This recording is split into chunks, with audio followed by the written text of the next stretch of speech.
October 13th, 1972. The Andes Mountains, 3,600 meters above sea level. Temperature, minus 30 degrees Celsius. No food, no radio signal, no rescue coming. And 16 people, who the government had already declared dead. This is not a story about a plane crash. Plane crashes happen. People die. Investigations follow. Life goes on. This is a story about what happens after the crash, when the rules of civilization stop applying, and the only question left is, how far will you go to survive? Their names were Nando, Roberto, Gustavo, Daniel. They were rugby players, university students, sons, brothers, friends. They boarded a plane in Uruguay on a Friday morning. They would not see civilization again for 72 days. It was October 13th, 1972. Uruguayan Air Force Flight 571 departed Montevideo carrying 45 people, the Old Christians Club rugby team, their families, friends, and crew. Their destination, Santiago, Chile. The route, over the Andes. At 3:34 p.m., the right wing clipped a mountain ridge. The wing broke off. It tore through the tail section of the plane. The tail section separated entirely. The fuselage, the body of the plane, still carrying all 45 people, became a metal toboggan. It slid down the glacier at over 200 kilometers per hour and slammed into a snowfield. 12 people died on impact, or within hours. 33 survived. Many badly injured, some with broken bones, all in shock. They were stranded at 3,600 meters, in the Andes, in October. Winter was coming. The pilots were experienced. The weather report was acceptable. The plan was routine. But somewhere over the mountains, the pilot made a fateful miscalculation. Flying in a heavy cloud cover, he believed they had already passed the Andes and began descending toward Santiago. They had not passed the Andes, for Theas. They found small amounts of food in the luggage, chocolate, wine, a few crackers, but 45 people had been expected. The rations lasted days. Warm in the first hours, the survivors focused on the injured. They used seat cushions. They tried to signal passing aircraft by laying luggage across the snow in an SOS pattern. No one saw it. They tried to operate the plane's radio. The batteries were dead. They tried to stay warm at night by sealing the broken fuselage opening with luggage and seat foam. The temperature inside dropped to minus 40. Some survivors died in their sleep from their injuries, from the cold, from shock. The Chilean and Uruguayan governments had called off the search. Official statement, there were no survivors. The government had declared all 45 people dead. Their families had been told they were gone. The world had moved on. Survivor Roberto Canessa later described that moment. He said the feeling was not grief. It was something colder than that. They realized, completely and finally, that no one was coming. Whatever happened next, it was up to them. Then came day 17. While the survivors slept, buried in the wreckage for warmth, an avalanche rolled down the mountain. It buried the fuselage entirely. 8 more people died that night, suffocated in the snow.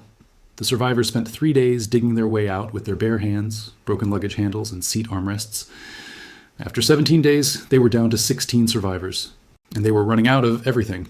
What I am about to tell you is something the survivors themselves spoke openly about, in books, documentaries, and interviews, because they believed the world deserved to understand it, not to judge, to understand. With no food, no rescue, and temperatures far below freezing, the survivors faced an impossible reality. There were bodies in the snow around them, people who had died in the crash or in the avalanche, preserved perfectly by the cold. The decision was not made by one person. It was a group conversation, a philosophical debate, a moral reckoning. Some refused at first, some prayed, some cried. But eventually the group reached a conclusion together. The dead no longer needed their bodies. The living did. Survivor Nando Parado, who lost his mother and sister in the crash, described it this way. He said he thought of the body as a shell, that the soul, the person, the love, that was already gone. What remained was biology, and biology could save lives. They ate, they survived another day, and another, and another. For weeks, this was how they stayed alive, through a decision that no human being should ever have to make, and that every single one of them carried for the rest of their lives. The survivors have never asked for sympathy. They have only ever asked to be understood. By December, they had been on the mountain for nearly 2 months. 16 survivors, weakened, frostbitten, but alive. Earlier attempts to walk off the mountain had failed.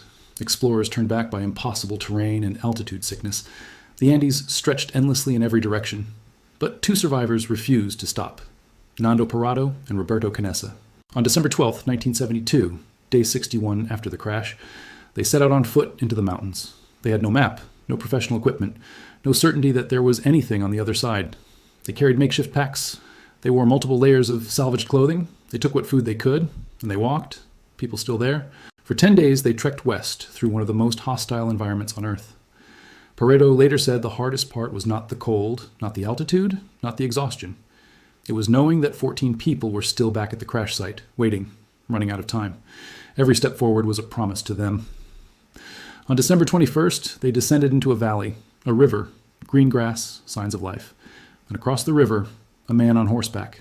The river was too loud to shout across, so they did the only thing they could.